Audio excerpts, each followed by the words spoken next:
welcome to our webinar this evening. Thank you very much for joining us. Tim is a home comfort and energy advisor, researcher and author. His expertise is widely sought after and accessed by individuals, community groups, businesses, government bodies, including members of Parliament and the media. Home energy improvement was just a hobby for Tim, but then he became a qualified home energy advisor, author of My Efficient Electric Home, and now consistently provides energy efficiency advice and experience to the community across Victoria. And he's one of Melbourne's top home energy and comfort experts. In today's webinar, Tim will share his expert knowledge alongside his success story of going home electric in his own home. Whether your house is old, new or rented, Tim will share his experience and recommendations for making your home more efficient, comfortable and cheaper to run. Take it away, Tim. Okay, thank you very much, Erin, for that introduction, and thanks everybody for logging on. Okay, well, we'll try and share the slides, which is always a lot of fun, trying to see if that'll actually work. So we've got a PowerPoint, and Erin, not sure if you can see that. Yeah, working well. Great, good. And the next slide, you can see that too? Okay. Yes, all good. Great. All right. Well, I'll just kick into it. It's a fairly long presentation, but as Erin said, go ahead and put your questions in the chat, and Erin will be looking at that. And as we go from topic to topic, like from heating and cooling onto hot water, onto cooking, etc., then Erin might just stop me and mention that there's a question that we might cover right at that point. Okay. Well, let me just get into it. Here's the cover slide, and of course it just mentions that potentially you could save up to something like $3,000 a year off your energy bills by improving your home, by electrifying it, getting the gas out, improving the draft proofing, the insulation, the window coverings, all those things, and that's how you could reduce your energy bills by so much. And just as an example, I mean, I've been in over 1,000 homes around Melbourne, and I have clients who, on a cold winter day, they're spending $10 a day on gas, or $20 a day, or even as much as $30 a day on gas to heat the place. Whereas I'm sitting right now in an old weatherboard in Bayside, Melbourne, 1904, but we've improved it with various renovations. And of course, we just heat with the air conditioners these days instead of using gas. And instead of spending $10 or $20 or $30 a day on gas for heating, at most on the coldest day, we'd put like $1.50 worth of electricity into the air conditioners for us to stay comfortable. So that's the sort of thing that's possible. Instead of spending $10 or $20 a day, you could end up spending $1.50 to heat your home. And over the course of a year, I added it all up, and we probably don't spend more than $150 to heat and cool our home throughout a year. Again, I would have clients that would spend more than that just across 10 days of the winter. So those are the sorts of improvements that are possible. And at the same time, you can be improving the comfort of your home, improving the health impacts, safety, all that stuff. And so we'll go through it. So I mentioned that I've been in over 3,000 homes. And one of the things that just happened, that occurred last June, was that I published this book, My Efficient Electric Home Handbook. And so that's available lots of places if you want to buy it, or it's probably in the libraries if you want to have a look at it. And in that book, you'll see a lot of the things that we're talking about tonight, whether we're talking about heating and cooling, or hot water, or cooking, or disconnecting from the gas grid, or getting the most out of your solar panels, or should you get a battery or an electric car, and what about the draft proofing and the insulation and the windows and the window treatments. All those things are covered in the book, and we'll talk about some of that tonight.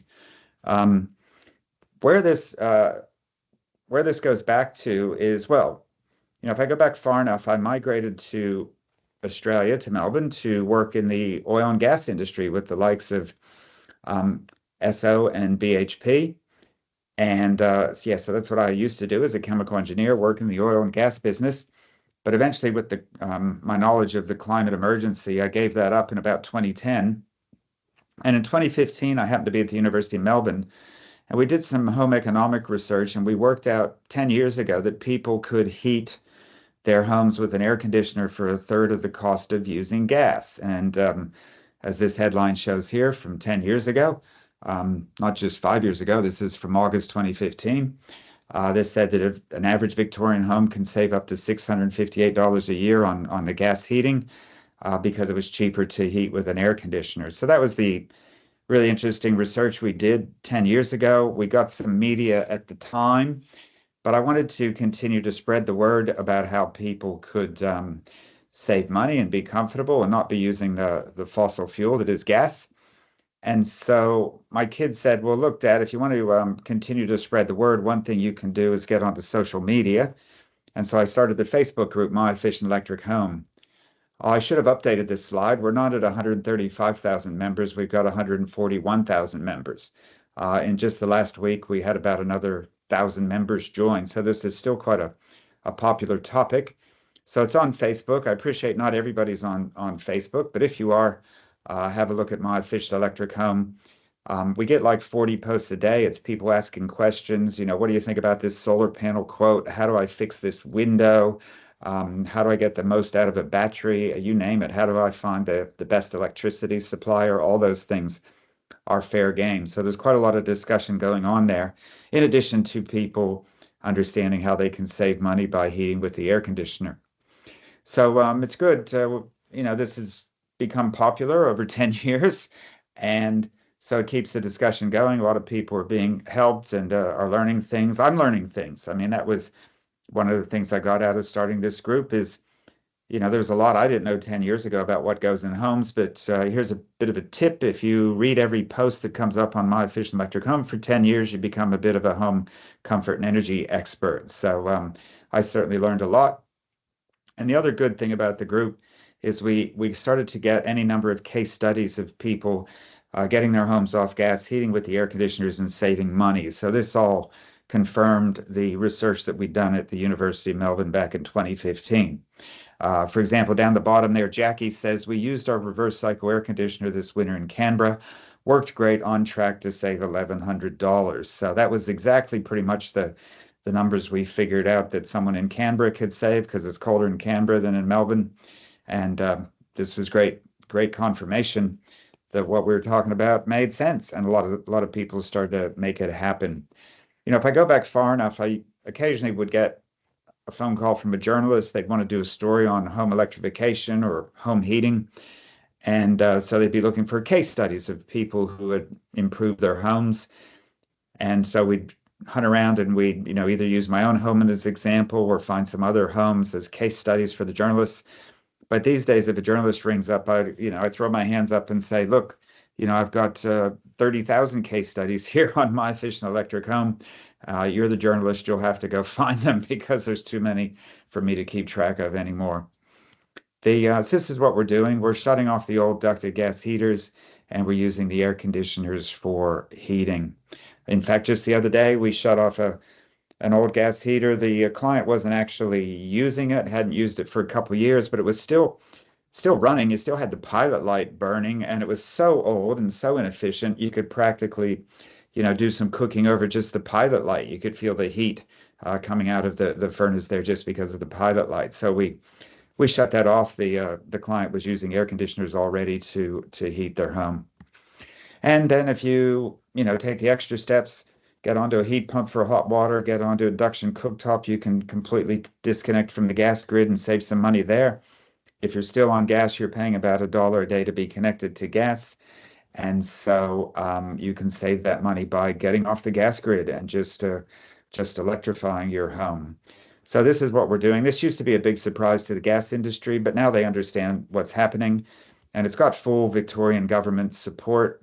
I'll mention that later. There's lots of rebates and things through the Victorian government and even through some councils, and some federal rebates as well that help you electrify your home.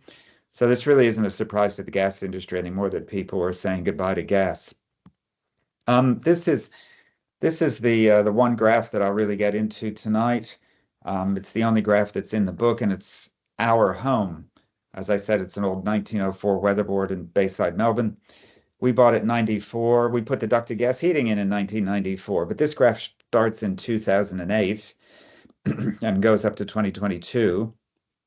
And what's plotted in energy units, kilowatt hours per year, is the amount of gas we used to buy, that's the red stuff, and the amount of electricity that we used to buy off the system. It's shown in the blue. And in 2008, you can see we were buying a fair bit of gas and a fair bit of electricity. In 2009, the first thing that happened is we put up those first 6 solar panels. You might remember the old 1 kilowatt system, heavily subsidized by the Howard and Rudd governments. So we grabbed one of those and put it up. And though it wasn't very big, it's a tenth the size of what you might do these days, it's still, you could see that it did reduce our electricity purchases because the blue bar goes down a bit. And then across through 2016, the red bar gets a bit smaller because we were draft proofing, we were insulating, we were getting some better windows, some better window coverings. And so we were able to reduce our gas use, significantly. But the real game changer was 2017 when we stopped using the ducted gas heating altogether and just did the heating with the reverse cycle air conditioners. In 2018, we got onto a hot water heat pump instead of using the gas hot water. And then in 2019, the blue part goes below zero because we put up 22 more solar panels to bring it up to 7.5 kilowatts of solar capacity. And at that point, you can see that we're producing more electricity into the system net over a year than what we use. And the red totally disappears by 2022 when we finally got off the gas cooking. So that's how you can convert your home from a net over the course of a year, buying a lot of energy off the system. You don't have to do that. In fact, you can turn your home into a net energy provider into the system. And I haven't talked about dollars here yet, but I'll do that now. We still get an electricity bill of about $600 a year. We have a luxury item, an electrically heated spa. Otherwise, our numbers would even look better. But it's about $600 a year for electricity. No battery and no electric car in those figures. Whereas if we look at what we did in 2008, if we bought that much gas and electricity at today's prices, that would be about $3,600 a year. So that's where I can say we're saving $3,000 because of all these investments and improvements. I gotta not forget the climate emergency. Why I'm here tonight is actually not just because I'm a nice guy and I want to save you money. It's actually because we face a climate emergency and we all should be getting off the fossil fuels as quickly as possible. These graphs here, whether you want to look at the Earth's temperature over the last 20,000 years or just since 1940, you can see that the Earth's temperature is out of control. I used to work in oil refineries and chemical plants and offshore oil platforms and those sorts of things. And we would chart things like pressure and temperature. And if you saw that you had a piece of equipment where the temperature was blowing up like that, that would be a very strong warning that you should take some action. So when I started seeing charts like this from the climate scientists, I looked at that and said, well, I guess we need to take some action. Now, me writing a book or you electrifying your home, it's not going to change the world on its own, but improving your home is one thing you can do to reduce your use of the fossil fuels, and you can save some money and be healthier and more comfortable at the same time. So let's get into home heating. We've got an expression at My Efficient Electric Home: we don't burn stuff. So we're not burning gas, we're not burning LPG, we're not burning wood. So how are we staying warm? Well, we're heating with the air conditioner. So this is my main message. I've already mentioned it a few times. Find the heat button on your air conditioner, and that will heat your home for a third the cost of using gas. You might think that everybody's heard this by now, but they haven't. I still go into people's homes all the time, and either they haven't heard the word or they're just not fully convinced that it makes sense that they could heat with an air conditioner. They don't understand how they operate. How can they be getting free heat from outside the home? What's a heat pump? How can it do heating and cooling? But you could just trust me. You could just go home and start heating with your air conditioner, and I could guarantee you'd save some money. But here's how they work. They're heat pumps.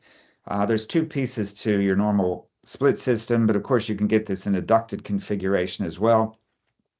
And it's got a refrigerant system in there so that it's able to, the refrigerant at one point in the cycle gets really cold and it goes outside even on a cold winter morning. Because the refrigerant's like minus 25 degrees, it's able to absorb heat from the environment, even if it's only 4 degrees out in the Wyndham area. On a cold winter morning, there's still plenty of heat in the air that will flow into the refrigerant. That warms up the refrigerant. Then the refrigerant goes through a compressor and gets hot enough to heat your house. And then that heat gets blown into your room by the inside unit. So these things can be 500% efficient. You put 1 unit of electricity in, you get 5 units of heat coming out, which makes it quite economical. You could compare that with the standard electric heaters that I show there. You got your oil column heater, your panel heater, your fan heater. Those are all basically like toasters. They're electric heaters, sure, but they're not heat pumps. They can't get free heat from outside. So if you are heating with those, that will cost you like 5 times as much to heat your home than using an air conditioner. I have been in homes where they've had both. They've had the air conditioner and the electric panel heater, and they're using the electric panel heater and paying 5 times too much for heating. Why? Because, they hadn't heard the news that it's cheaper to heat with the air conditioner. And then what about gas? Well, when you get gas, the first thing you do is set it on fire. Half the heat basically goes up the chimney. And so a gas heater might be only 50% efficient in turning the energy you bought into heat for your home. It can't compete with a device like an air conditioner that's 500% efficient. And so that's why it's a third the cost to be heating with the air conditioner. A bit of a warning with the gas heaters. If you still have a gas heater, you should make sure it's checked not less than every 2 years to make sure it's not putting out poisonous carbon monoxide gas. We do lose a couple people in Victoria, seems like every year, to carbon monoxide poisoning. So if you've still got a gas heater, you could get it checked out, or you could just shut it off and start heating with an air conditioner, is my recommendation. There's actually even Victorian government rebates that could be worth thousands of dollars if you replace a gas heater with an air conditioner. So the Victorian government understands that your home would be better off heating with an air conditioner than using the hazardous gas, and they are happy to help with some rebates to make that transition. And then if you're lucky enough to have a roof and have solar panels on the roof, should you find that the sun is shining at some point in Melbourne, but it's still a bit chilly outside, and in that case, you can be turning on your air conditioner for heating, maybe using your own electricity from your solar panels, and so this is practically free heating. So you can set up in this way to heat your house for free on a sunny day. Gas is never going to be free, so again, this is another way that the air conditioners can be the better option rather than gas. So find the heat button on the air conditioner and give it a go. Try it tomorrow or whenever it gets cold. Still not cold enough probably in Melbourne for heating, but eventually it's going to get a bit cooler and you can start to use your air conditioner for heating. But one last reminder is to check the filters, make sure the filter is clean. There's filters in air conditioners, whether it's a not ducted split system or a ducted system, there should be a filter in there. And so make sure that's clean, particularly if you've moved into a house and you really don't know the history of the air conditioner. Well, you can pretty much guarantee the filter is going to be dirty. So clean that out. Heck, even when I visit hotels or motels, you'll find me tearing apart the air conditioners and cleaning the filters so that I've got a better idea of the quality of the air that I'm breathing should I be visiting somewhere else. Aaron, I think that's almost it for heating. I don't know if we have any questions. What this points out is that we shouldn't be heating with wood. Uh, don't heat with gas. Don't heat with wood. Wood is quite polluting. You can be polluting your own home and your neighbors with all the smoke. I know that we've got smoke, air quality issues around Victoria just because of all the burning off that goes on. But certainly, we don't need to be adding to that with having wood burning going on in our suburbs. So that's another thing to avoid. And you can even you can monitor air quality in your home with these sorts of devices that can monitor the smoke, they can monitor the carbon dioxide in your home, etc. So you might find those are handy devices to use as well. Yeah, Heron, I don't know if there are any Yeah, questions on the we heating do and have a cooling. few, Tim, actually. Okay. So the first question from Tina, whether the heat pump reverse cycle air conditioning is considered asthma friendly. I'm not sure if this is in your expertise. Any pointers? Yeah, yeah, asthma friendly. Well, it'll be better than gas.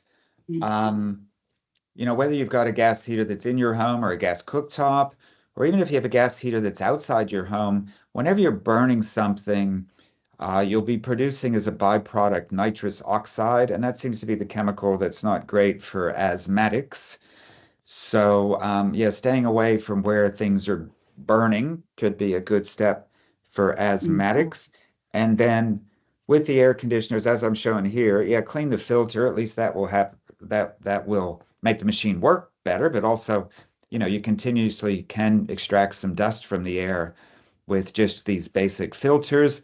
But you'll find some air conditioners say they can go further and they may have negative ion generators and other bits and pieces that go inside there that can help to improve the air quality. For example, one make of air conditioner is the Dakin, and they even get the blue butterfly from the Asthma Council because of the various things that they can do on some of their models to, deodorize and to deactivate and to ionize, et cetera, et cetera. The various bits and bits and pieces and contaminants that can be in the air. Now, it's not going to be as good as a proper air filter, so you may want to also have an air filter in the home with a HEPA, high efficiency particulate filter in an air purifier. Those will do a better job. They'll also have carbon filters in them. But some of the air conditioners do talk about the extra things they have to improve air quality. So, yeah, if you're thinking of buying an air conditioner, or if you've got one in the home, if you can track down the owner's manual and have a read, yeah, these things can be good for heating your home, cooling your home, filtering your air, and maybe even doing some other air quality um, improvements as well. Mm. Thank you. I think you also covered off there on a few other questions. So we've got another one. Between individual split system units and a central ducted system, which one is more energy efficient and easier to maintain?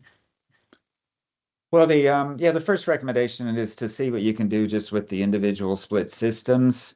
We're in an old weatherboard house here, like I say, and we've just got two split systems. I used to have ducted gas heating, but that's gone.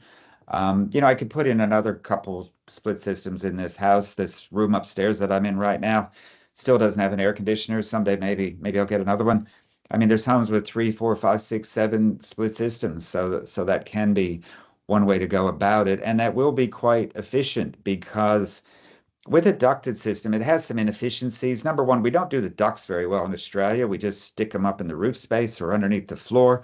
They're insulated a little bit, but not much, maybe just with R1 or R1.5 insulation, which is pretty tiny. Um, so we don't do the ducts well, and we leave them under the floor, maybe where the animals can chew into them as well. Um, and then just with a ducted whole house sort of system, there's going to be inefficiencies because you're probably going to be end up heating and cooling more of the house than you actually need to.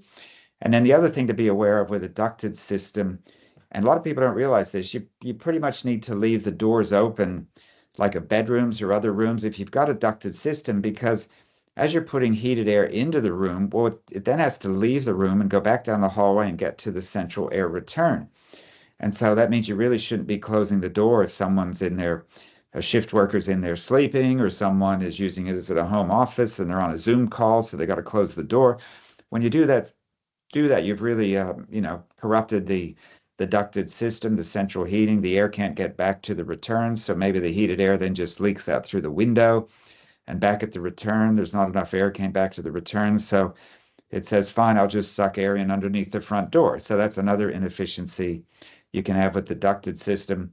And it also makes it less effective. I mean, you might be in that home office then and you're too hot or you're too cold because you've closed the door and the way the system responds. Whereas if you have an individual split system in a room, then of course you can dial up whatever temperature that you'd like, and and use the fan that unit has as well. Can be useful for moving some air around. So the first recommendation is always to see if you can arrange a house to just be using the not ducted split systems. But there will be some homes that will opt for a ducted system, or maybe you could do a bit of a hybrid where you might have ducting going into some parts of the house, but in individual bedrooms or whatever, you might say, look, there's going to be a teenager going to go in there. They're going to close the door. They're never going to come out. No point having a ducted system in that room. Maybe just give them their own air conditioner to set up the comfort in that room. Excellent. I might just do one more question before we move on, but is on the gas heating pilot lights, are they hard to find or easy to find to turn off? So it's your older units that have a pilot light, a continuously burning small flame. And that's what I'm saying. It was this old unit which was from the 1980s, was still running, still burning gas, but the pilot light was pretty darn inefficient. Like I say, it was giving off so much heat. Your more modern ducted gas heating or gas heaters will probably have an electronic ignition, and so they're not constantly burning gas. But look, if you want to shut off the pilot light to your gas heater or shut off your gas heater altogether, yeah, you can usually find a valve. You can usually find a valve that's on the gas line just upstream of the gas heater. Yeah, you can see it down the bottom here. Yeah, there's the gas valve. And so if the valve is going with the gas line lined up with the gas line, that means it's on. But if you twist it 90 degrees so the handle was going, what do you call that, perpendicular to the gas pipe, then that would be shutting it off. So yeah, that can be quite easy to do. And with these ducted gas heaters, they usually have an electrical cord as well. So if you're shutting off, you can shut off the electricity to the thing too. And as I said, the Victorian government, if you're putting in multiple split systems or a ducted system versus an old ducted gas heating, you can be getting thousands of dollars in rebates. So that's pretty handy. All right, let's move on to the next section, Tim. Thank you. Okay, well, that's hot water. Then let's talk about heating your water also with heat pumps. So just like we did with the reverse cycle air conditioner, when it gets free heat out of the air to heat your house, here you can use a hot water heat pump to get free heat out of the air to heat your water. This particular item I'm showing here is a two-piece heat pump hot water system, because this makes it pretty obvious that it's just the same technology as a reverse cycle air conditioner, except this device never does any cooling. All it does is it collects heat from the air, puts it into the water here so you can have a hot shower. So that's a split system when it comes to hot water. These are all in one devices where your heat pump air conditioner bit kind of sits on top of the tank full of hot water. So very efficient, similar to the reverse cycle. For every unit of every unit of electricity you put in, you can be getting 4 parts of hot water out of it, because it's able to collect 3 parts of free renewable heat from the thin air outside your home. And with these things, oh boy, you can get federal renewable energy credits for these, plus a Victorian energy upgrade rebate. And then there's also a means tested rebate through Solar Victoria. If you're on less than 210,000 taxable at the last tax statement, there can be another $1,000 off for, when you get a hot water heat pump, replacing a gas hot water service or an electric resistive hot water service. So good government support in Victoria for getting over to a hot water heat pump, which again can look like this. The all-in-one units. These are 2 different units here, a large and small tank. If there's only 1 or 2 people in a household, you might be able to get by with a smaller tank, but if there's more people than that, you may be going with the bigger tank. And again, if you're lucky enough to have the solar panels, for example, our hot water heat pump is on a timer, comes on about 11 o'clock each day. because that's when we're most likely to have some electricity from our solar panels. Our heat pump only needs 800 watts, so less than a hair dryer, runs for 2 or 3 hours. It's generally my wife and myself in this house. Um, and there you go. That's enough hot water for the next 24 hours or more. So in this way, it works like a battery that you can charge it up in the middle of the day with your own electricity and then have a shower at 6 o'clock the next morning. And in this case, it's practically free hot water because you don't get much money for selling your electricity from your solar panels out onto the grid anymore. You might as well use it. There's a lot of interest in electrical batteries these days or in electric cars, but here's another form of a battery. It's a thermal battery. You can heat up your hot water and have a shower the next morning. So that's what we're doing is the hot water heat pumps. Oh, this graph, yeah, this shows our home and it shows our solar electricity that we generated here on a beautiful January day. Lots of solar. We're not even home on this day, so we're not using electricity other than you see the fridge is cycling on and off here. But what's this blob in the middle? Well, that's the hot water heat pump coming on every day. In this case, around noon, runs for just a little bit, using only like the 800 watts, like I mentioned, and that makes sure the hot water is there. So when we do come home, this was a different chart, not a beautiful sunny summer day, maybe more of a winter day, where you can see the solar production is a lot less.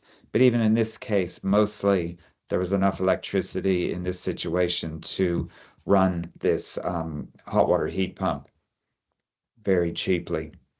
Yeah, on the topic of water, and we're kind of in another drought again, aren't we? And I think they've started up the desalination plant. So, and I think Barwon Water has put stage 3 restrictions on. So we're probably going to be hearing these water restrictions again. But grab a bucket and make sure your shower head isn't using any more than about 8 liters a minute. Or if you want to even go lower, here's a particular shower head that is really good out of New Zealand. It's the Meathfin Curie Satin Jet Ultra Low Flow. And with this one, it's only like 4 liters a minute. You still get a good shower because they've engineered these nozzles here to give you a good shower only with 4 liters a minute. So that's always a reminder if you want to save some water, but also save energy. Um, check your shower heads and make sure they're not using too much water. Any questions on hot water that you see there, Aaron? No questions on. Okay, doke. Audience, you can feel free to add some questions about hot water if you want, but we'll proceed to cooking. So here's generally the last gas thing. And so yeah, we're talking about the cooktops. So people are switching from the gas cooktops over to the electric induction. And one of the concerns about the gas cooking, of course, it's not necessarily safe to have an open flame in the home, but when you're cooking with gas, it's giving off contaminants such as the nitrous oxide, which is not good for asthmatics, as we discussed before, but it's also giving off carbon monoxide and unburned methane and excess moisture and carbon dioxide and formaldehyde and benzene and particulates. So there's a whole host of chemicals coming off the gas cooker. Look, my grandmother used to cook over coal, and that was fine in that era. And then the gas came along, and it was thought that the gas would be cleaner than the coal, and that was true. But now we have better options, which is the electric induction cooking. And that's the one you see on the left, not the one on the right. The one on the right is your standard older style electric resistive cooktop, which these days they might call that a ceramic cooktop, but it's like a toaster. There's just wires in there that get red hot. And so that old style sort of electric cooktop can be a bit slow to heat up, a bit slow to adjust, a bit slow to cool down. And if you touch those burners, you're going to burn yourself. Whereas with the induction, this is cooking with magnets. And so it's far more efficient and much quicker and quite adjustable. The story I tell is I might cook a big breakfast. I mean, this is my wife doing a wok stir fry, but I might cook a big breakfast in the morning. I'm going to get some spinach and some mushrooms and tomato, and eventually I'll put the egg on there. but I always have to remember to put the toast down first because I'm going to be done cooking that breakfast before the toast is even ready. That's how quick it is. And it's just so easy to clean up, as you can see here. It's just a flat surface. I'll even chop onions. I'll get a cutting board and stick it here and turn on the extraction fan. And without turning on the cooker, it's just a good place to chop onions because you're right under the extraction fan, and so that takes the vapors out of the house, which is pretty nice. So you can actually use this as an extra cooking surface or preparation surface as opposed to, the gas cooking where all these grates and everything get in the way. Um, now, so look, you might have a child in the home that has asthma, and you've just understood tonight that gas cooking is not good in that situation. So what do? It may take a while to replace a gas cooktop with induction, but what you can do is you can get hold of a portable. So here we see what some members from My Efficient Electric Home on Facebook have done. So this is an old gas cooktop, but they just cleared out the gas bits, got a cutting board here, and then went to IKEA and got a portable induction cooktop, $75 or $85, plug into the wall, no electrician needed. So very quickly you can be getting off the gas cooking onto induction. Here you see where this person has installed two portables for the time being until they can get around to working out what their permanent solution is going to be. Here you see one with a triple. And then here's a restaurant I visited in Melbourne where, a number of the tables had their own induction cooktop for cooking some sort of a noodle soup dish, I suppose. And what you find, I don't know if Wyndham's doing this, but some councils and libraries have been loaning out induction cooktops so that people can give it a try and see what it's like and understand then how they might be making the switch in their own home away from the gas cooking. Similar to the air conditioner, and particularly if you have the gas cooking, you would want to make sure your extraction fan is running as strongly as it can to get contaminants out of the house from cooking.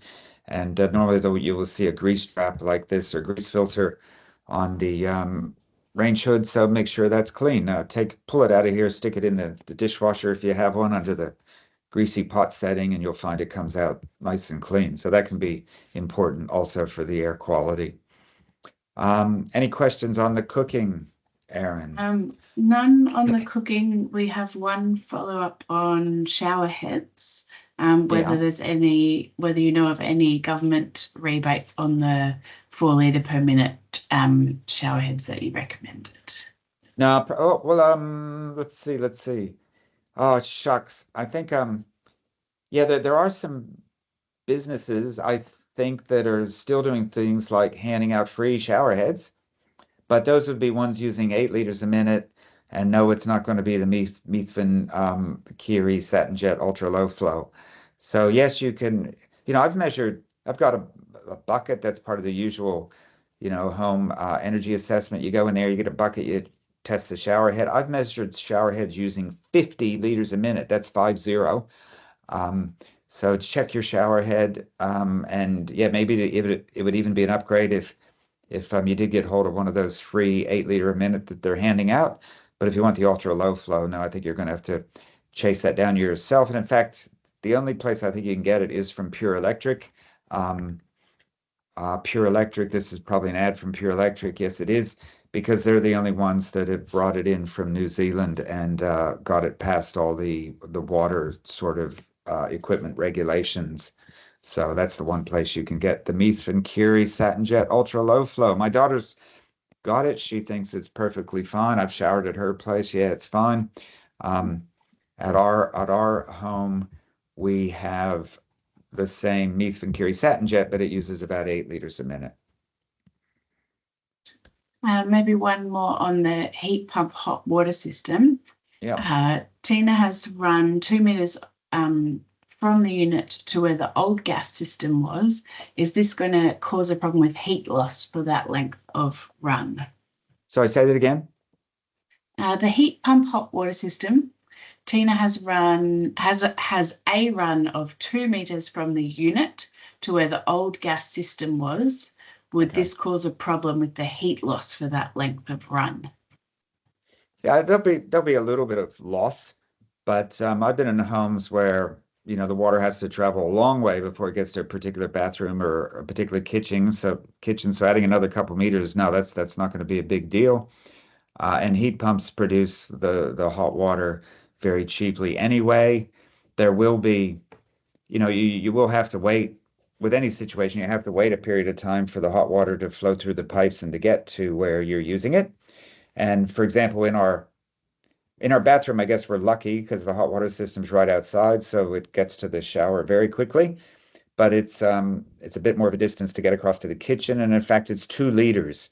So we keep a 2 liter carafe there, and so we just use that to collect the cold water as it comes through before the hot water gets there, and then um, you could go stick that on the lawn or on a pot plant or whatever you want to do with that water. But yeah, we collect the 2 liters before it gets to hot enough there in the kitchen. So if you're extending the length of your hot water pipes, it's just going to mean you're going to have a bit longer to wait for the hot water to get there and a bit more water wastage unless you collect it like we do with a carafe.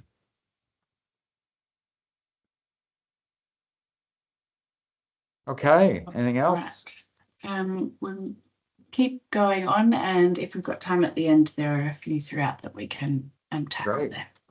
Yeah, so if you've gotten off the gas heating and off the gas hot water and off the gas cooking, then you can be abolishing your gas meter. And fortunately, these days, as I was saying, it's getting to be pretty routine with the gas companies. They understand that we're wrapping up the gas grid. It's going to take a while, but the process has started. You may have heard that like the Victorian government introduced some rules that makes it more difficult even for new build homes to connect to the gas grid. So it'd be good if we stops seeing people going down the path of installing equipment that's not going to be that good for them for the long term. But anyway, if you get your house done with the gas, you ring up your gas supplier, your retailer. That might be like an AGL or something. And you say, look, you can see I'm not using any more gas. And they'll say, well, we probably got to take the gas meter away. And you say, yeah, that's fine. But what'll that cost me?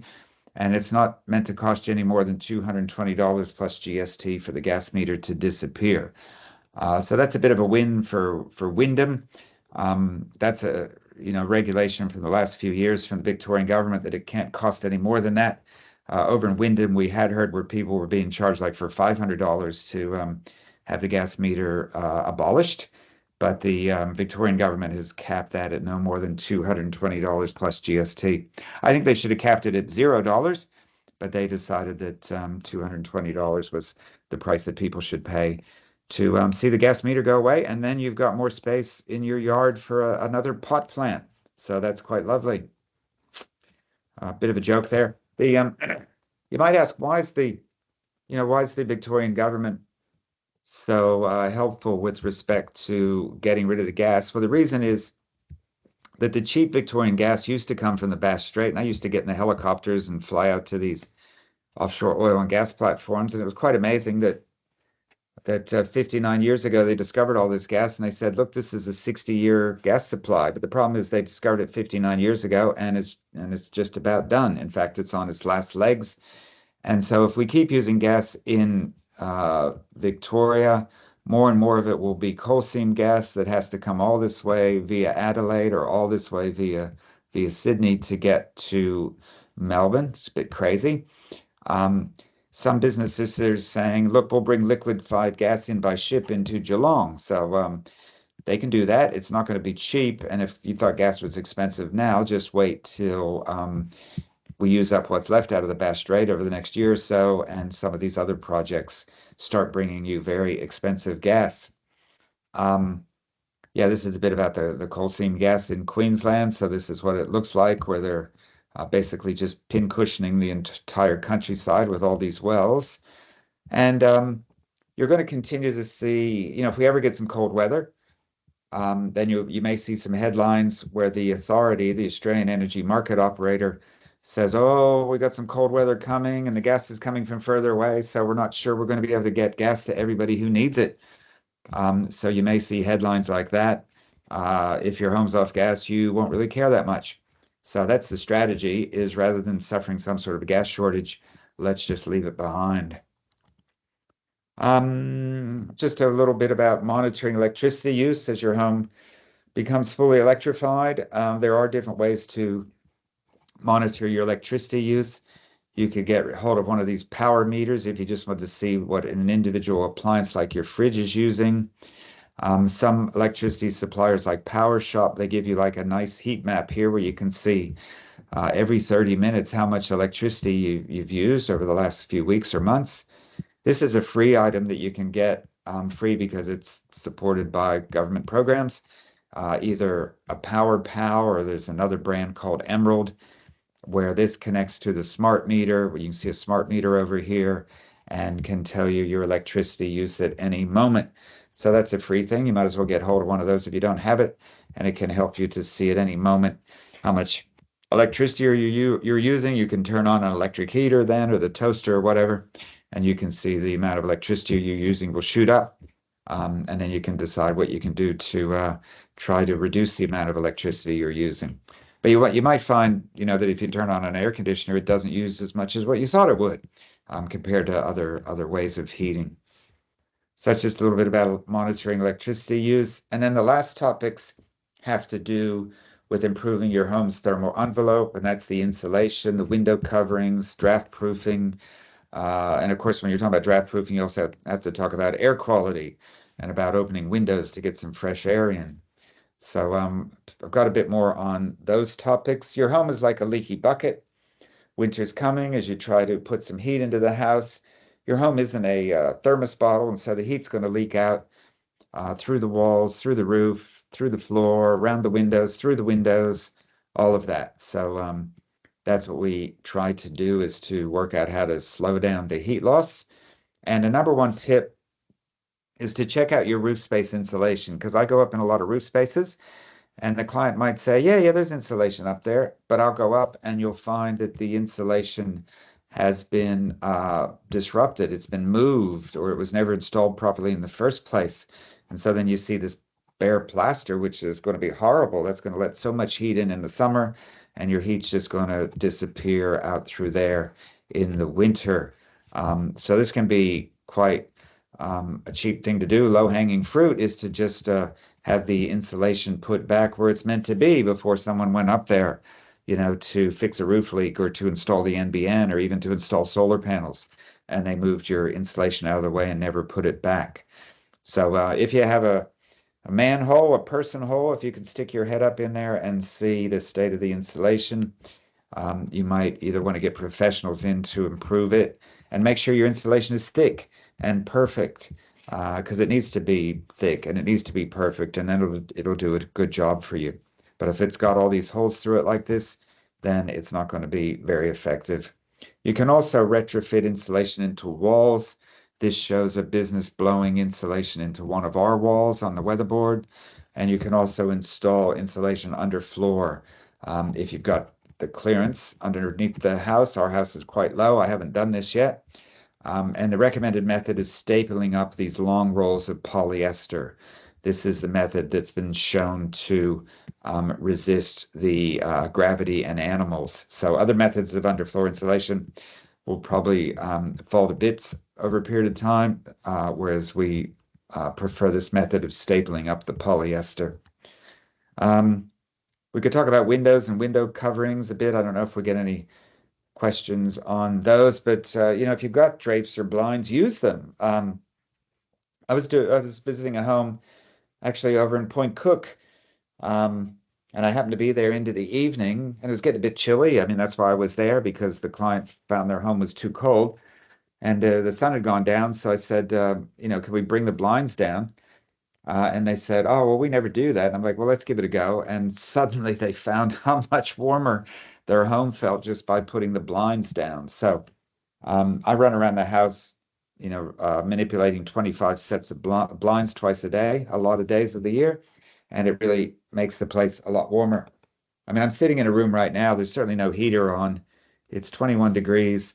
I think outside it's probably about 14 degrees, but it's going to be perfectly comfortable in this room for a while yet because the roof is insulated, the walls are insulated, and we've got some Roman blinds down over the single glazed windows. But happy to take questions on all those topics. And then the draft proofing. So our homes are just so leaky. You've got all the old wall vents, vents through the ceiling, chimneys, gaps around doors and windows, and gaps around architraves that were never caulked up properly. Um, and so homes can be very leaky, but all this can be fixed, and sometimes it can be done DIY, or there's also professional draft proofers, but the improvement can just be dramatic. Um, Recently, I visited a client, and already their home was too cold, even though this has been a very mild May. And the reason is they had the wall vents and they had the ceiling vents and they had a chimney and they had gaps around the architraves. And if the wind blew at all, why, it was just going to come straight through the house and blow all the heat away. All that stuff can be fixed fairly quickly. And so that was a top priority for that client. But then people say, well, I've sealed up the house. How do I get any fresh air in? Well, yeah, you have to open windows a lot um, when you can. So, for example, this device here is measuring carbon dioxide that you breathe out, and that's saying 700. Outside the carbon dioxide level is about 430 or something like that is what it would read. And so this is showing elevated levels of carbon dioxide because people are in the house breathing.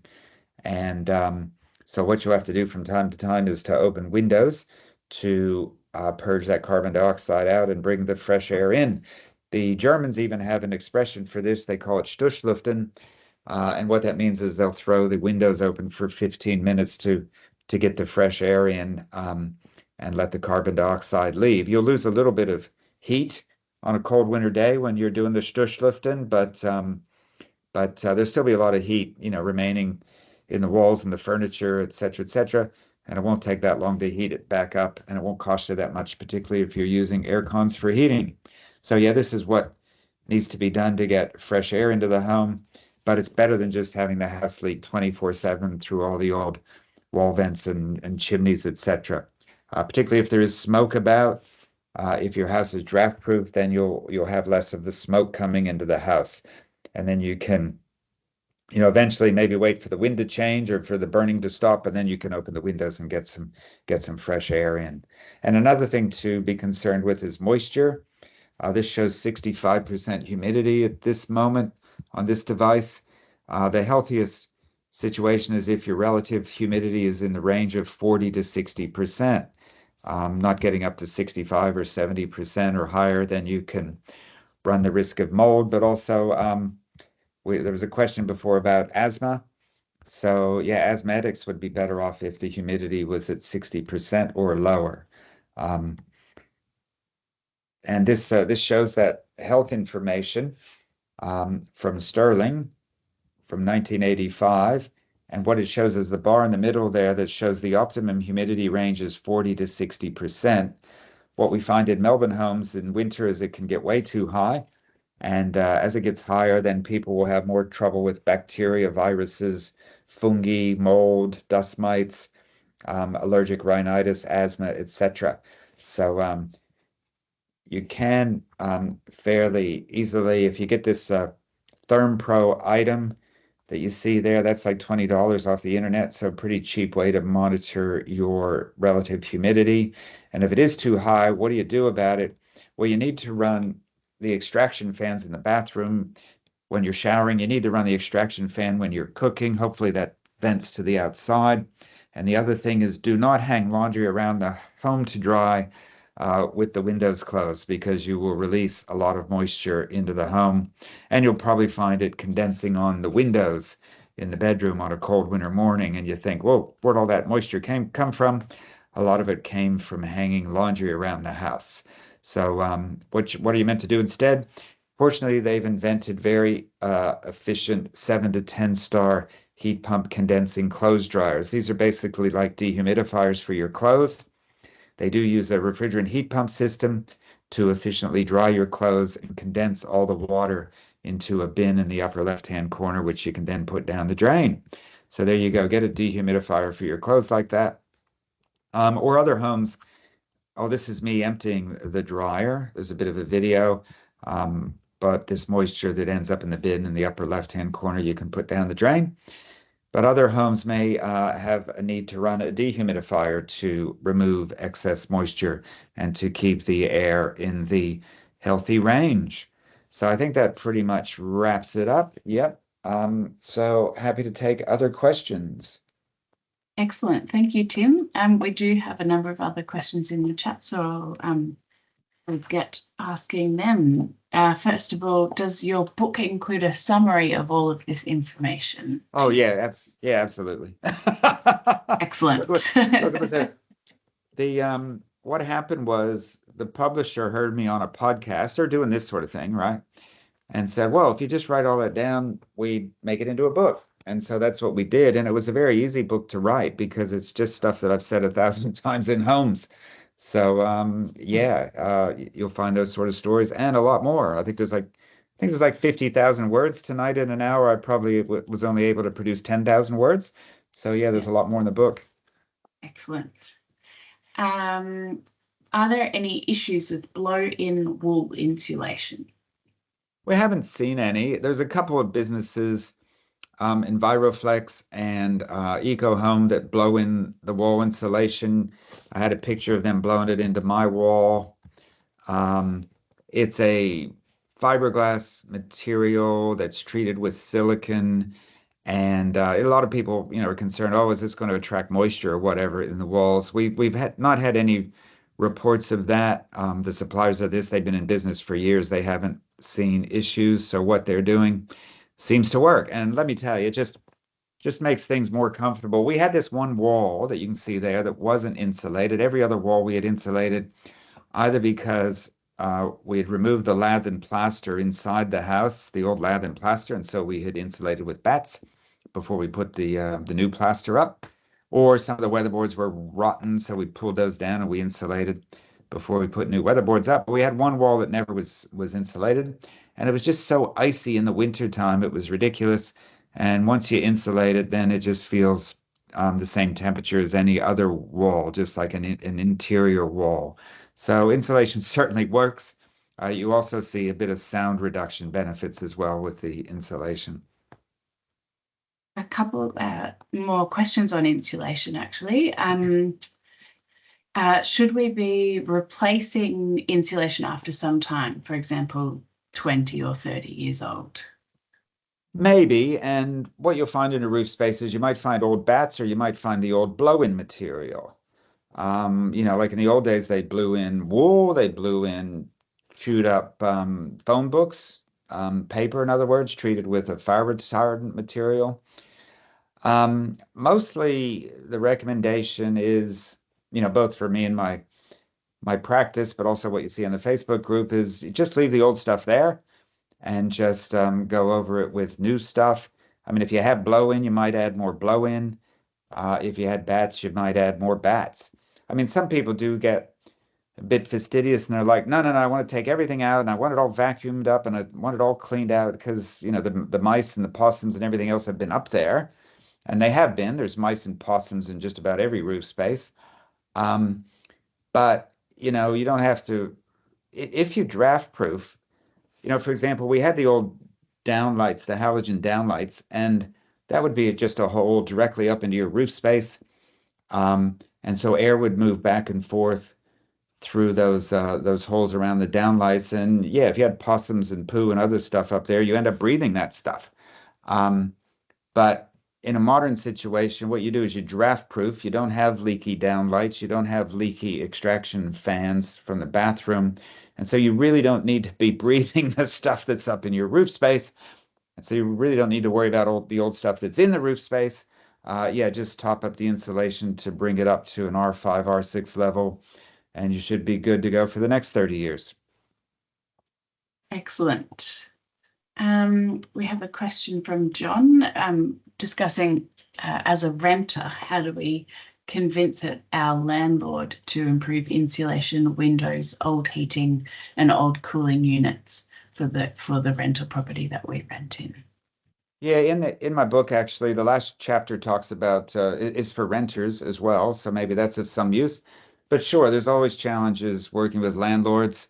Sometimes you can influence landlords or the estate agent or negotiate things. But sure, I've talked to other renters and they don't want to say anything. They just want to keep their mouths shut because they're worried, then, they might end up not being able to continue to rent that place. And then where are they going to go live? So you have all those dramas with renters for sure.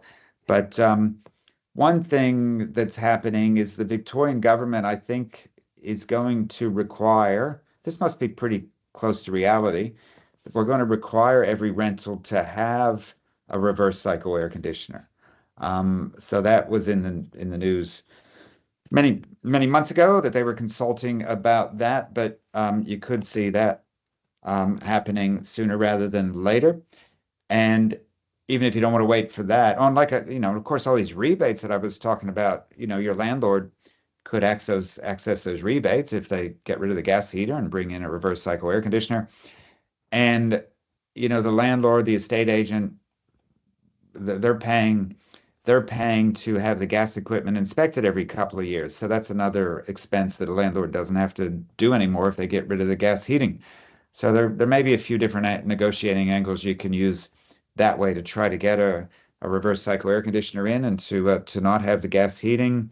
We mentioned like with the cooking, possibly a renter can get by with the portable induction cooktop if you want to stop it with the gas cooking.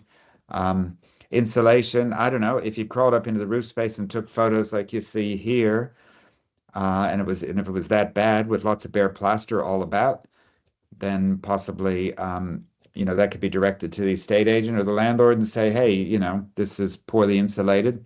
Again, I think the Victorian government was going to come out with some requirements that the roof space insulation be in some sort of a minimum standard for renters. So that may be coming.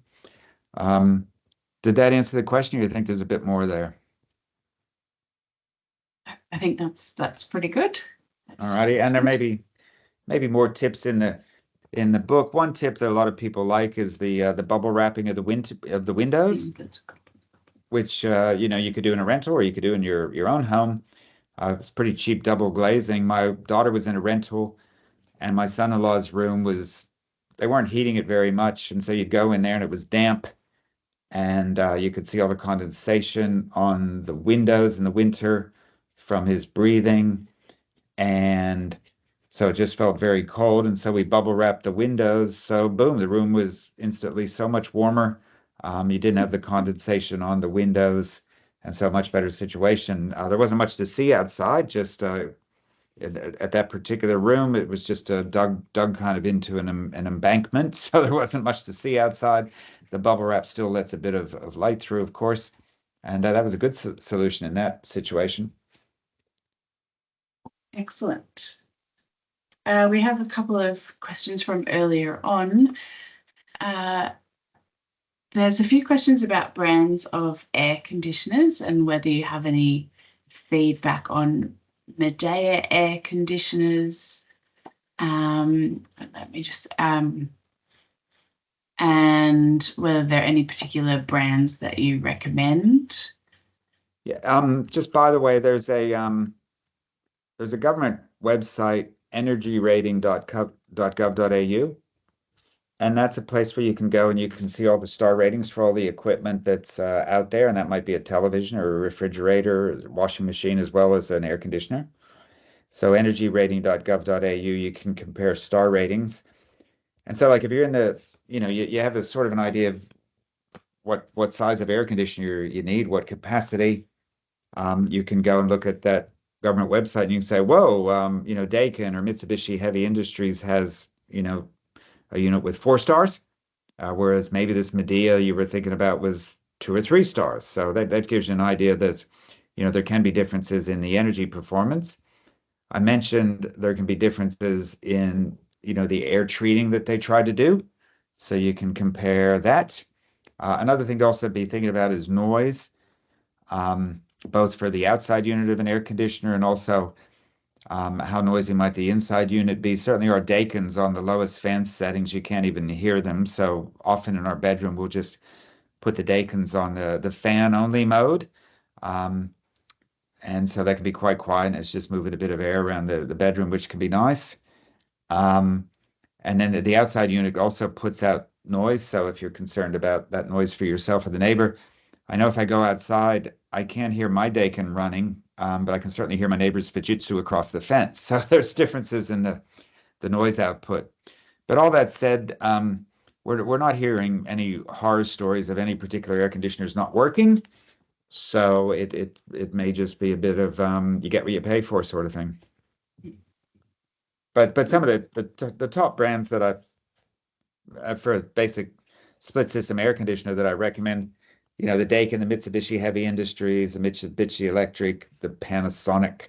Um, and it could be worth spending a bit more on an air conditioner. It's kind of like your life support system. So you probably want a good one and you're going to be living with it. You don't want it to be too noisy. As opposed to like a hot water system. With a hot water system, I don't necessarily recommend people buy the most expensive one because to me it's just hot water. Um, Whereas an air conditioner is something that you're kind of living with all the time. Taking notes myself. Yeah, and another thing about air conditioners, I didn't have a slide on it here, but there's floor standing air conditioners. So they're not all, necessarily have to be where you've got your head unit here up on the wall. Um, they also make a version that sits down on the floor or near the floor. And those would be very good for heating because you'd rather your heat come in from a low position rather than halfway up the wall or all the way up the wall. So yeah, if you're in the market for an air conditioner and if it's Melbourne, you're going to be using it more for heating, then you're going to be using it for cooling. If you've got some wall space, then check out a floor standing unit might make a lot of sense. Apparently, they're very popular in New Zealand and Tasmania because they know what they're buying is mostly a heater. And so it'd be good if they became more popular here in Victoria. Tim, what's the approximate proportion of household energy consumption kind of for your aircon, your hot water, your cooking, and how does this compare with the household solar production? Wow. Okay. Big question. So I don't know. It's something like I've seen the pie charts that the state government and others have done lots of studies. So you could say like 75% for your heating and cooling, 20% for your hot water, and maybe 5% for your cooking. Um, but cooking doesn't use much energy at all, really. So those are sort of the breakdowns that you have, and that's why it's so important to make the moves on the heating and cooling because that's your big one. Um, but you can also make some good moves on hot water as well if you find your shower heads using 16 liters a minute and you can get a shower head that uses 8. Well, boom, you can cut your hot water costs in half just like that. But then the other question had to do with solar. Um, yeah, Yes, there's whether how it compares to what you produce.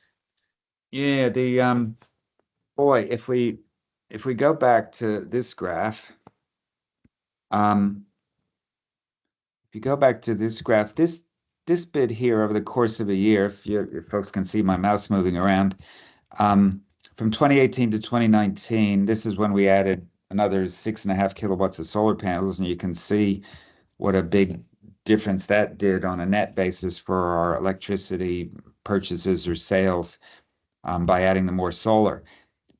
By going to the air conditioners for heating, that's when this happened. You can see just a little bit of an uptick in the electricity use from the air conditioners.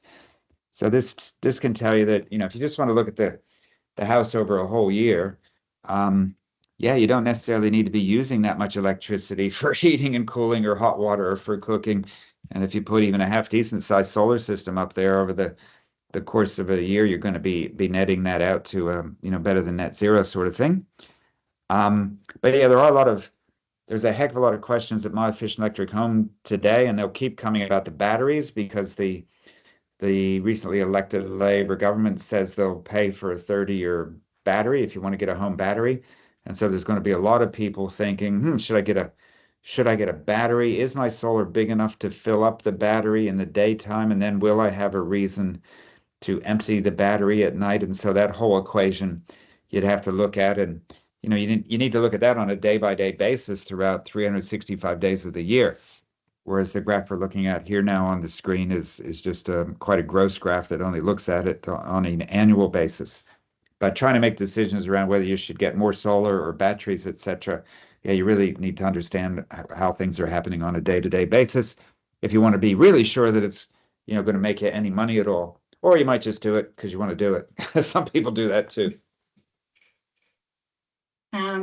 I guess on the solar system, John's asked, can you add another solar system to link in with an original system? Well, we did exactly that in a sense. We still have the original 6 solar panels on our house. They've got their own spot on the north. And then when it came later, I wanted to add 6.5 kilowatts more of solar. We did that on some more north, but also on some east and west. And so, yeah, we've got 2 solar systems. Now they're not, so they really don't care that the other one's there. It's not like they're combined in any way, other than they're just combined into the electricity system for the house and for the grid. Um, and I was able to get the instrumentation, what they call the consumption monitoring. So when you look at this graph here, this is actually both solar systems combined are doing this and producing this information. But the old solar system, now it's just there as it was, and then the new one came along. So they're not really tied together in any particular way. And in fact, nobody wants to do that. No one really wants to touch your old solar system. But if you can leave it there and it's still working, it's not bothering anybody, you can do that. Okay. How many degrees is it reasonable or expected for a house to cool overnight, assuming a degree of drought proof and insulation? Yeah, that's a really interesting question. I just have I don't do endless monitoring of these things. Other members of my Fish and Electric home do a better job than me, but I just happen to have this new gadget, and I look at it this morning, and this morning it was 17 degrees in the house with no heater on at all. We haven't turned the heater on at all this year so far, but this morning it was 17 degrees inside the house and 8 degrees outside. So that's with good roof space. Insulation is draft proof, but the wind wasn't even blowing last night, so the draft proofing would be less important. But we put all the blinds down. I went around it and put all 25 blinds down, and we have some double glazed windows. So that's what's possible. I noticed that our house has a lot more difficulty holding the heat when it's windy, and I think it's because we don't have the underfloor insulation, and so not only do you have a breeze blowing underneath the floor, but it probably comes up through the internal walls a little bit as well with a house where, bits of it are 1905 sort of thing. But yeah, what's reasonable? I mean, if you got if you bought a new house, it's a 7-star standard. Your house shouldn't cool off that much at all because it's going to have double glazed windows. It's going to be insulated all around. And if say you shut the heat off and it was 20 degrees when you shut the heat off and it's 17, 18 the next morning, yeah, that's about what you'd expect. But other homes, they very quickly, if you've got the wall vents, the chimneys, the ceiling vents, you might heat it up to 20 for 10 minutes, shut the heating off. It's going to be 10 back down to 10 degrees within the hour if the wind's blowing.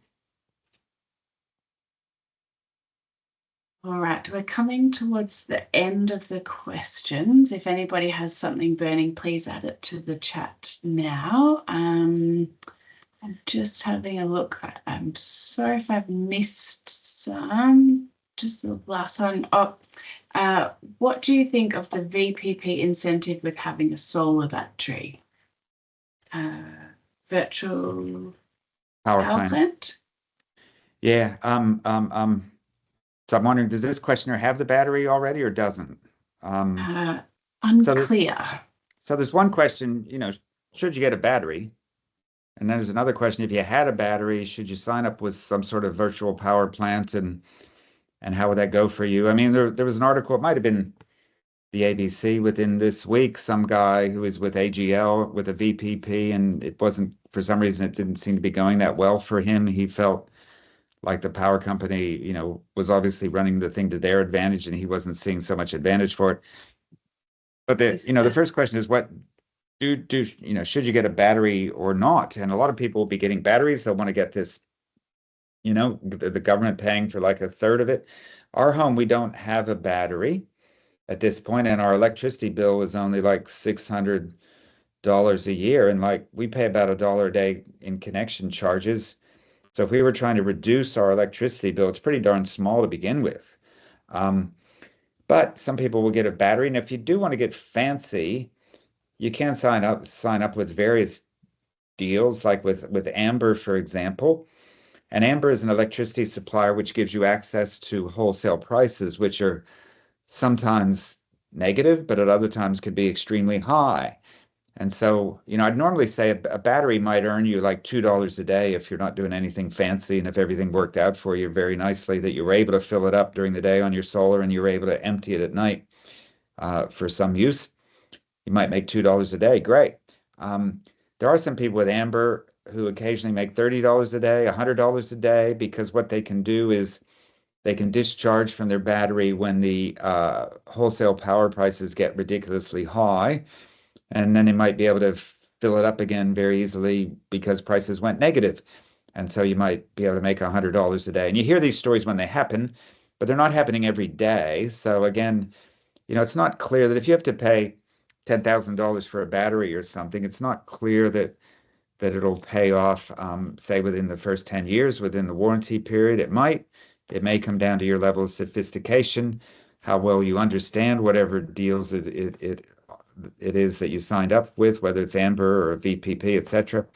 There can be downsides, like with on my efficient electric home today, someone said, "Oh my goodness, they're warning me that power prices are going to be really high in a few hours' time. What am I meant to do? Just go pull the plug on the house?" And the answer was yes. Just go shut down the main switch or something, and ride through that.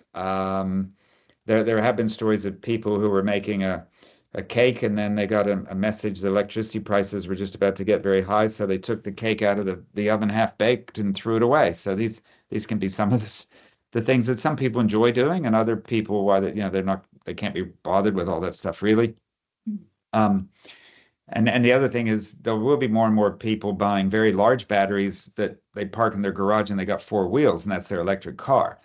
And in fact, my wife did do that the other week. So now we've got an electric car, and so we've got a lot of our electricity going into the car during the day. We're semi-retired. The car can be home a lot of the time when the sun's shining. I'll have to check later if I've really got much electricity left over to put in a home battery if I had one, once I'm done heating the water, heating the spa, charging the car, doing all those other things. There may not be a lot left over for a home battery. But then again, eventually we'll be able to use our car batteries as a home battery when you get this whole vehicle to grid thing happening. But that's not really being done in too many places in Australia just yet. Some questions about building. One about if we're doing a knockdown rebuild, is it possible to get rebates for heat pumps, aircon, solar panels in this situation? Well, yeah, good. Yeah, I guess I don't recall that question coming up before, so I don't know the answer. No, well, certainly your solar panels. We've always gotten the federal government renewable energy credits with solar panels, and so that would apply. That would apply with solar panels the same. Whether you had a house or not, or a knockdown rebuild, when you get the solar panels, you get the renewable energy credits. I think the same thing's true with the heat pump. That again, it gets federal renewable energy credits, so that part probably applies. Some of the other rebates, yeah, I think they require that you like get rid of a gas unit to be able to access the rebate. But yeah, sorry, I don't exactly know the answer to that question, but it's a good question to be asking, and finding someone that does know all the answers for your particular case. There's another question about building new homes, and that is it better to go for a single story or a double story home? And should you limit your build to just enough space, or does it matter if you include kind of that extra room there? The single story versus double story, you're probably going to make that decision for a whole lot of reasons unrelated to home comfort and energy. But the next question, yeah, don't build a house bigger than you need, or actually make it a little bit smaller than you need. And for example, the person Jenny Edwards at Lighthouse Architecture and Science in Canberra has written a number of good articles about not making your home too big. Um, yeah, often, you know, I have in the past, people will want to discuss with me their new house plans, and we'll look at the floor plans, etc. And some of these houses are, in my opinion, just absolutely enormous. And then you say things like, get double glazed windows all around, and it's like, well, maybe we can save a few bucks if we don't have double glazed windows in the laundry. Well, you could have saved a few bucks by not having that extra theater room or something. So, gosh, our homes are huge. So, yeah, you might look around for some articles and stories of people discussing why you could probably be happy in a home that's not quite that big or that expensive to build. Um, so yeah, if you can chop off some rooms and with all the money you save, then you'll be able to get the solar panels and the double glazed windows, etc., and you'll have some room left over for some nice drapes. Excellent. I think we'll have the final question now. Does double glazing negate the need for blinds or curtains? So, first point is, not all double glazing is created equally. What you don't want to get double glazed glass in cheap aluminum frames. Um, Double glazing in wooden frames can be fine. Double glazing in UPVC plastic frames can be fine. Or double glazing in aluminum frames where they have plastic inside as an insulator. They call that thermally broken.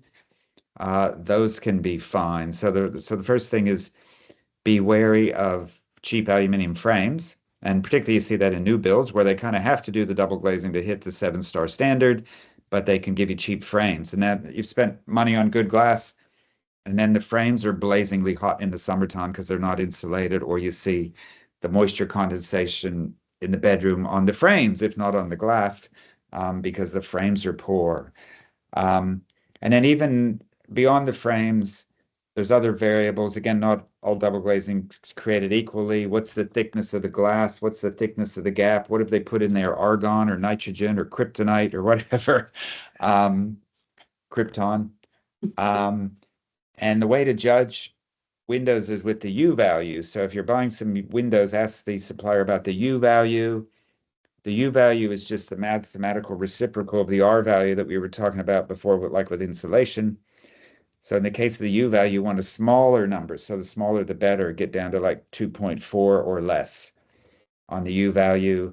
And you can improve the U value by having the low emissivity or the low E coating in your double glazed windows. So there's quite a lot to selecting double glazed windows. You might want to read up on it a little bit, like in yourhome.gov.au is a great resource. And so then if you do get good double glazing, because it's got a good low U value, it's got the low emissivity coating. Yeah, I've got to admit, we got some triple sliders downstairs that have no window coverings. And I often they have no window coverings on the inside for the winter. They do have some protection from the sun in the summer outside. But I often think, oh, should I be getting, extra blinds or whatever for these triple sliders inside to make it a little bit warm? And I go up and I touch the glass, and it's just warm. It's not cold. So it's not making us feel uncomfortable. And we're back to the situation. We only spend like $150 a year to heat and cool the place, and that's with a set of triple sliding double glazed windows that don't have any window coverings on the inside. So yeah, you can do that sometimes. Yeah, we'd be a little bit more efficient and a little bit more comfortable if we got some blinds on those. So Excellent. Thank you, Tim, for fielding all of those questions and for your very informative presentation. I know I've learned a lot of tips and tricks to apply to our home. And thank you, everyone, for taking time in choosing us for your prime time viewing this evening. I also wanted to let you know about an event we have coming up on Saturday, the 24th of May at the Dianella Community Centre. I'll just repost the link again in our chat. So this is where you can come along and learn from locals of Wyndham who have undertaken energy smart conversions and in their own homes, and you can learn from their success stories. So the link for the tickets is on there. Yeah, so thank you very much again, Tim, and thanks everyone for having, and enjoy the rest of your evening.